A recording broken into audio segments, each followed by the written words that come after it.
And the award for best fight against a one-armed man, or bar fight against a one-armed man, goes to, drumroll please, Kirk Douglas. Yes, Lonely Are the Brave, by request by our informant on the streets, Brent Whiteside, the angel on our shoulders. This is a great one. A superb, great film as well, you know. Beautiful cinematography and practical Hollywood at its best. You know, Brent sent me this movie along with the question that I must ask you and David Morrell if I ever meet him. Did this film inspire the debut writings of David Morrell? You know, I'm making it a new mission to find out. You know, if I ever do get the chance to ask David, you know I will. You know, because it's a little bit similar. Now, you know, there's not much to this film in structure, but it's really straightforward, very straightforward, and they really went for it with this one. You know, it's really, really a great picture. It's a game changer. It's simple, but it's great. It's simple, but it works so well. Brent was saying that there are many elements. He was mentioning that there was many elements of this that were similar to Blood 72. You know, and Brent, buddy, you have taught me something new with this one, and I love you for it. And, you know, check out Brent Whiteside once again on YouTube and on Facebook. Awesome videos on him, but like from him.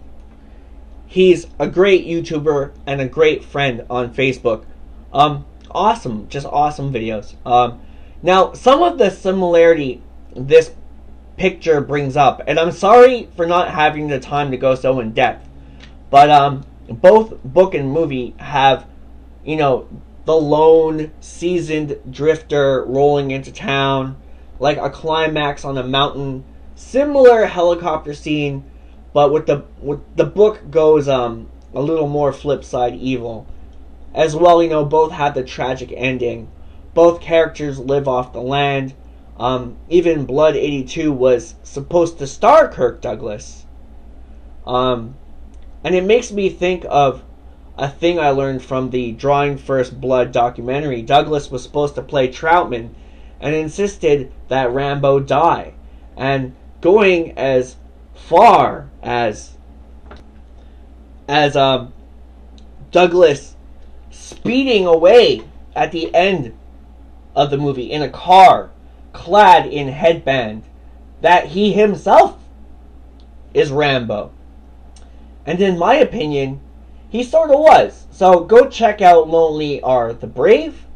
You know, his acting is great, especially with that horse. You know, awesome old school movie, and just a true gem of filmmaking. This one is. But you know, don't take my word for it. Go check it out for yourself. It's well worth it. There are other great similarities, including a really great self-operating on scene. He performs an operation on his leg. Both a great sheriff.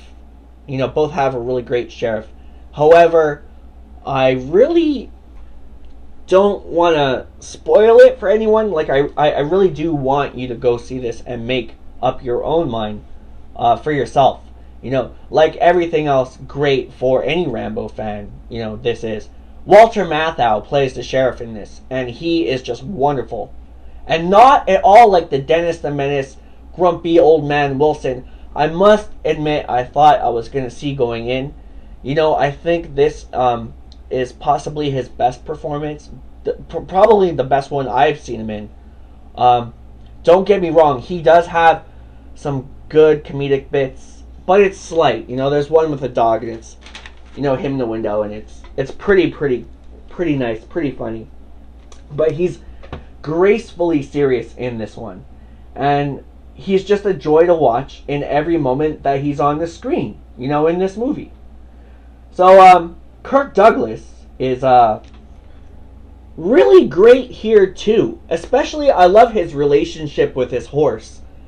And there's a, that's a great horse. Like, that horse will make you fall in love with that horse.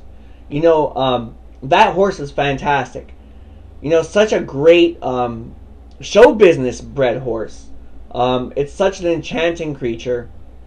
Gina Rowlands is great in this movie too, and even though I had to ponder, in question about her character at some points, she was good. And I really loved the look and feel of this. And what a great modern Western for the time period, the dying cowboy era. Jerry Goldsmith, I must admit, was my favorite part of this movie. His score to this is phenomenal. It's out of this world.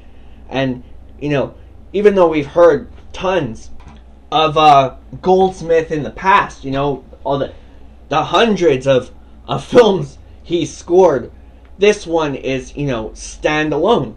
Like you're listening to this score, and it's definitely something you've never heard before.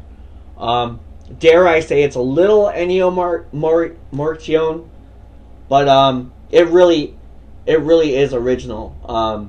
It really has that great Goldsmith score, like, feel to it, and it really helps you get involved with the heartstrings of the situation. It is the heartstrings of the situation, in my opinion, for this film. And it was my favorite part of the movie. And that's another First Blood link up, Coincidence? I ask you, I believe the great David Miller directed this, and it's well worth the watch. Pick it up or type it in up there on the search on the search bar on YouTube. And there's a free version with Spanish subs, and it's pretty cool. Maybe we'll come back for a full-length review of this movie, on this one, because it's well worth a second or third look. I can see them doing a sequel to this now, maybe set 10 to 15 years later in the miraculous future, starring Michael Douglas to fill in the late footsteps of his father, Kirk Douglas, in Kirk Douglas's spot. I'll put the link to the Spanish sub version. That's the version Brent sent me. I'll put it in the description below so you can check that out. It's just, thank you, Brent, because this is just such an awesome movie and really got me amped up for RAMBOMANIA topics to come. But yeah, like I was saying, I would really love to see a sequel to this with with Michael Douglas filling in for Kirk Douglas. Because he's, around that age now where I think he could pull it off. Keep it black and white, but go all 70s grindhouse practical on it. I think that would be a great film. So, anyway, thank you, Brent, for submitting, for submitting this and the other submissions for by request. And keep them coming, Check out Brent Whiteside and Lonely Are the Brave on YouTube. And keep having a great evening. And, for 1962, this just looks breathtakingly beautiful. Great supporting cast. Great ensemble cast. Many familiar faces and surprising, surprise cameos along the way throughout this film. It's beautiful. 62 looks great. Everything about the way this film was shot will just really draw you in, really drag you in, because it just looks beautiful. So the topics continue when we come back. So we'll be back to talk Ruckus after this.